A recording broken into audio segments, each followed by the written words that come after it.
lain. Nah, sedangkan nanti adik-adik ini khusus di bagian gerontik sebutannya. Ya, betul. Oke, di gerontik gitu kalau untuk Gita dan juga Devi. Nah, untuk rekrutmennya kemarin kan itu dua mahasiswa perempuan, jadi adalah Gita dan juga Devi dari kalau tidak salah 5 mahasiswa ya, 5 mahasiswa. Kemudian nanti akan ditempatkan di Nagoya dan bidang intensifnya yang sudah saya sampaikan di bagian keperawatan caregiver gitu untuk membantu proses rehab seperti itu untuk job desk-nya. Nah, selanjutnya apa aja fasilitas yang akan didapatkan dari program intensif ini? Adik-adik itu akan mendapatkan uang saku atau upah bersih itu sekitar 60.000 sampai dengan 70.000 yen per bulan. Ini bergantung dengan jam kerja. Kemarin saya sudah informasikan kepada Devi dan juga Gita bahwa per jam itu mereka dibayar 1.000 yen seperti itu. Jadi tergantung nanti berapa jam dia dapat shiftnya, mungkin ada lembur atau gimana, itu jadi bergantung. Untuk selanjutnya itu ada asrama, kemudian ada makan opsional. Ini ada yang kadang memberikan dan ada juga yang nanti mandiri gitu makannya. Kemudian juga ada asuransi intensif tentunya, ada juga subsidi kedatangan maksimal 150.000 yen, di mana sekarang adik-adik kedatangan tiketnya itu disubsidi gitu, jadi nggak bayar tiket kan. Nah, itu sekitar 150.000 yen subsidi kedatangan. Kemudian ada intensive care, jadi nanti adik-adik kalau misalkan mau konsultasi ataupun bertanya-tanya gitu ya, itu tetap kita pantau selama 1 tahun sampai dengan kepulangan, intinya seperti itu. Dan juga akan mendapatkan konsultasi apabila sudah lulus dari program intensif dan pengen ke Jepang lagi gitu Pak, itu bisa nanti. Jadi kita memfasilitasi. Kemudian ada juga akan tentunya mendapatkan sertifikat dan juga aplikasi belajar bahasa Jepang JEJ yang sudah didapatkan ya. Mungkin sudah dicoba sama Devi dan juga Gita. Seperti itu fasilitas program dari intensif. Dan selanjutnya lokasinya ini kurang lebih kalau di peta itu di daerah ini ya, yang merah itu kawasan hospital seperti itu, dan juga pinggir pantai ya?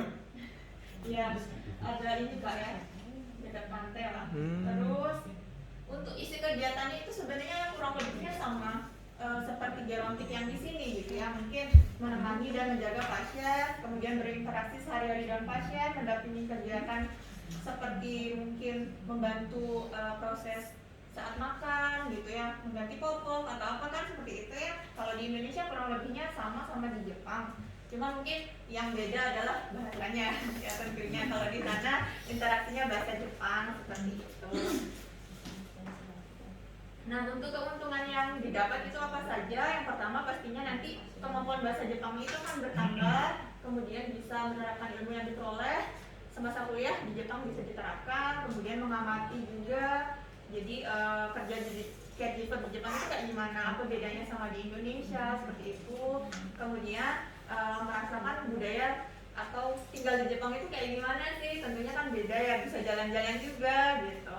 Terus dapat melatih persiapan mental sebelum ke dunia kerja, karena sebenarnya kan kalau masih mahasiswa itu masih belajar ya, tapi mereka udah bisa langsung gitu dunia kerja itu seperti apa. Kemudian juga nanti bisa mengikuti tahap percobaan awal gitu untuk program magang ataupun Tokutei Juno. Jadi setelah intensif ini bisa ke Jepang lagi dari 2 program, bisa magang ataupun Tokutei Juno.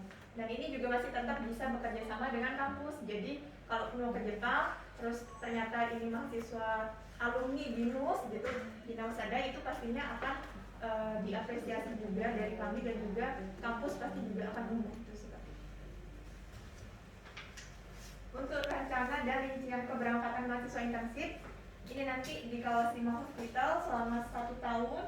Tanggal keberangkatannya Minggu ya Pak ya, Minggu 16 April. Kemudian menggunakan maskapai penerbangan China Airlines, dan keberangkatannya itu dari Denpasar langsung tiba ke Nagoya. Mungkin nanti transit dulu di Taiwan. Kemudian untuk jam keberangkatannya itu 15.40 kita, tapi nanti 3 jam sebelumnya sudah harus di sana ya. Nanti kita kabar-kabari, dan akan tiba di Nagoya itu 11.20 jam setempat. Untuk persiapan keberangkatan ini juga sudah kami sampaikan kepada mahasiswa. Itu pertama adik-adik akan menyiapkan uang saku gitu ya untuk bekal di awal, itu sudah disiapkan sekitar 35.000 yen sampai dengan 50.000 yen gitu, atau setara dengan 5 jutaan ya, itu sudah disiapkan. Terus uang saku untuk transit di Taiwan itu juga sudah, kemudian membawa pakaian yang diinformasikan sebelumnya, menjaga kesehatan tentunya, kemudian sudah menyiapkan gitu ya seluruh administrasi tentang surat-surat dan lain-lain. Kemudian adik-adik juga sudah mempersiapkan bahasa Jepang dan juga mental tentunya. Kemudian sudah saya informasikan untuk bisa mendaftarkan paket roaming gitu, sehingga bisa berkomunikasi saat penerbangan gitu tetap ke kami. Terus adik-adik juga sudah mengurus dokumen keberangkatan sebelumnya dan juga sudah melampirkan sertifikat vaksin WHO, dan juga tidak perlu membawa barang terlalu banyak karena nanti di sana mungkin ada beberapa yang dibeli, jadi yang secukupnya saja yang bisa dibawa. Kemudian untuk handphone Android yang support dengan aplikasi Visit Japan Web itu nanti kita bakal bantu untuk mengisi ya. Kita udah informasikan sebelumnya.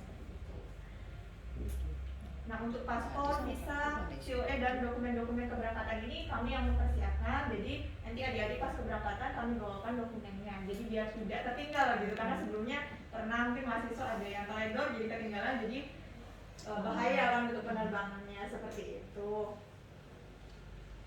Nah, ini adalah dokumentasi untuk rumah sakitnya. Kurang lebihnya itu lokasinya seperti ini gitu ya, Pak ya. Bagus betul ya.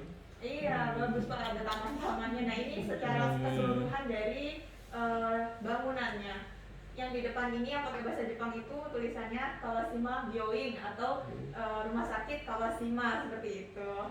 Bahasa Jepangnya itu ya. Iya, betul Pak. Nah, ini kurang lebihnya seperti itu, cukup luas, cukup besar ya. Karena ada dokumentasi.